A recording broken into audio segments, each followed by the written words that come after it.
Big Book of Animal Stories. Chapter 1, Moving In. Ash Lodge had been empty for years. Smoke never curled from its chimney, the shutters never opened to let in the sunlight, the grey slates had gathered moss, and dry brown leaves lay in thick piles against its walls. It was a lonely, babes-in-the-wood kind of house. But all that was about to change. One morning there was a sound of voices, and the rumble of wheels rolling over crackling twigs. Two badgers were pulling the handcart loaded with belongings along the overgrown path which led towards the house. "How much further is it?" inquired a voice from somewhere behind the pile of tables, chairs and beds. Willie Mole was sitting on the back of the cart, swinging his short little legs. His badger friends were big strong fellows. No point in a little mole like him thinking he could help. "We're here," said Dewey and Basil in one breath. Willie slithered to the ground in an untidy heap as the end of the cart came to a rest on the ground. "You might have warned me," he grumbled as he picked himself up. Basil and Dewey were walking around the little house, shuffling their feet through the thick carpet of leaves and peeping through cracks in the shutters. Willie shuffled after them like a miniature steam train, spraying leaves to the left and to the right. They made a full circle around the house and arrived back at the front door. "Let's go inside," said Willie. "Give me the key then," said Basil. Willie looked at him blankly. "We gave it to you to look after, remember?" Willie shook his head, not because he didn't remember, because he did, but because he had forgotten what he had done with the key. Basil and Dewey exchanged glances and sighed. "It's our own fault. We should have known better," said Basil. "Let's see if there's another way in." "And meanwhile," Basil glared at Willie, "you just try to remember what you did with it." Willie sat on the porch and gave a very good impression of someone thinking. His brow was creased and his eyes half closed.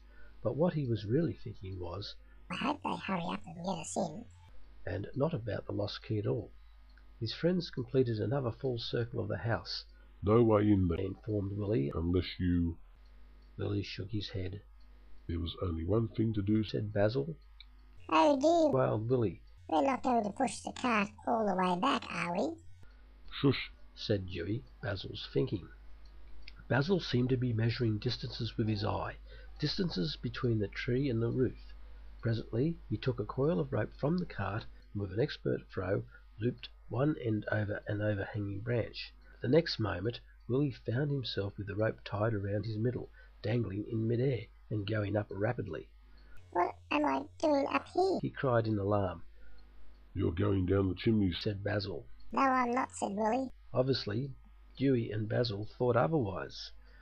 "We'll lower you very carefully, we promise," they said, and they did, very carefully, and Willie disappeared down the chimney. When the rope went slack, they let go of their end and rapped at the front door. "What am I supposed to do now I'm in here?" asked a complaining voice from behind the door. "Open the door and let us in, you fools," said Basil.